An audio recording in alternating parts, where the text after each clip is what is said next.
morning. Mr. B here. Welcome to the Shades of Clarity channel. First of all, happy Easter. Today is March 31st. It's a Sunday. And what I want to talk about today is what is alcoholic hallucinosis?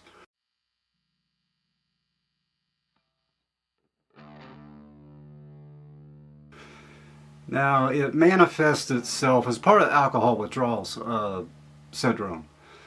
It usually manifests itself about 12 to 48 hours after the last drink. And what you can expect to experience if you're going through this kind of thing is, and I touched on it a little bit on my alcohol withdrawal video that I made, one of the first videos I made for this channel.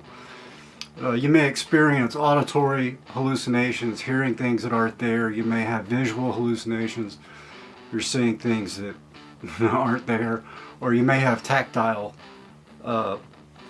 hallucinations where it feels like bugs are crawling on your skin. It's called formication. A lot of people report seeing snakes. The pink elephant thing, that's common in literature. It's not to be confused with delirium tremens. Delirium tremens typically happens about after the 72 hour mark, or maybe about the fourth day. You'll know if that's going to happen, and that's a medical emergency. It tends to happen if it's treated. It's left untreated. I think it has a 40% chance of occurrence. If you are treated, maybe 5%. I mean, it's fairly rare, but it is the most severe form of alcohol withdrawal, and it can be fatal. Usually due to seizures, autonomic disturbances, cardiovascular collapse, things of that nature. Again, I'm not a licensed medical provider, and this video should not be taken as medical advice, simply to be informative and educational. Also with delirium tremens, you'll have a fever and the true DTs usually, and you won't know where you are, or maybe not even know who you are. You wouldn't be able to tell them who the president is, and you're just basically delirious. You're lost, hence delirium. And then tremens, from shakiness, tremors. But hallucinosis, there's no clouding of your sensorium. You're oriented. You know where you are. You could tell someone, who the president is. You're just orientated, and you may in fact know that you're hallucinating. And I've had alcoholic hallucinations, hallucinosis twice, and it was awful. It was scary the first time it happened. I got very, very paranoid. Thought people were out to get me. I was hearing things, seeing things. Saw a skeleton sitting in a chair with a disco mask or a disco wig on as I was being led to the room, and then they administered some Ativan, and then it about 20 minutes later the hallucinations went away. The second time it happened, I kind of knew what was going on, and I wasn't as fearful. But it was still just disorienting and disturbing when you start hearing, voices that are usually sort of persecuting in nature, making you feel bad about yourself. The paranoia is like really, really bad. Usually when you go to the hospital, larger cities will admit alcoholics. Around here, they'll really just maybe give you a long-acting benzodiazepine shot of something like Ativan, and then just send you on your way, and maybe suggest that you go to treatment. Or they may give you a short taper of something like Delirium. I've had that happen before, and it's very effective, because I've never really had I had one cold turkey withdrawal that was pretty bad, but that was the only one where I really was sick. you know, with the vomiting and the sweats and the can't sleep for like 3 days, that kind of thing.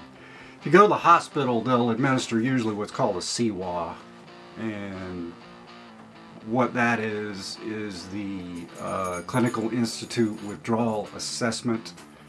They give you that in order to determine if you're going to be admitted.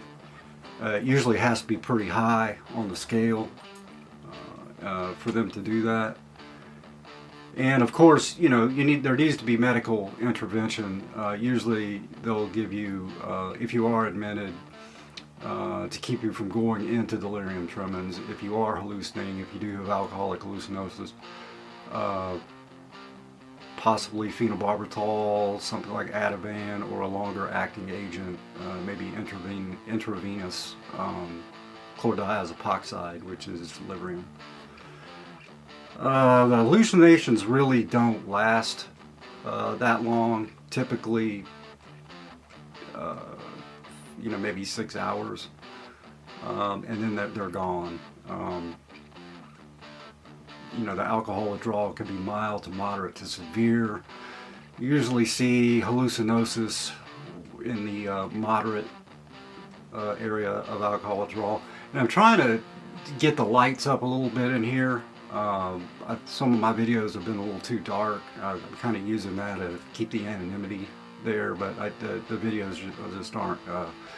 They've been a little bit too dark, so I brought a little bit more light in, so hopefully this will be better.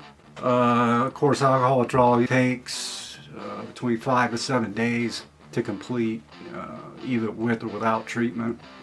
It's always good to be treated. Always consult your doctor if you're considering outpatient treatment. Let them know how much you're drinking, how long you've been drinking, that you're ready to quit, whatever. If you feel that you're ready for treatment and you want to enter, and I just did a video on explaining, you know, what to expect if you enter into a formal treatment facility, something that may last, you know, anywhere from 28 to 3 months to 6 months to a year. All the programs vary in intensity, length, activities, all that, the food, it really varies. I always suggest you try to go somewhere, the best place you can, more bang for the buck, whatever you can afford, try to go to the best place you can. They will they'll do their best to take care of you in a nice, safe environment. And then once you finish with that, once you're withdrawn and you start learning more about yourself through group therapy and talking and maybe listening to AA or NA people or other recovery programs come in, you know, you may decide you want to join a program, and that's great. It's kept me sober in the past. I'm a chronic relapser, so I always have to be on my toes. But yeah, programs are great. I insist. Some people say you got to do 90 meetings in 90 days. Again, in that other video, I never really put that together. I did more like, I did probably 60 meetings in 90 days, and then just went back to my normal twice-a-week meetings. Had 9 months of sobriety. The longest I've had since 2004 is probably, I had a 3-year period where I didn't drink at all. Just white knuckled it. I wasn't going to AA.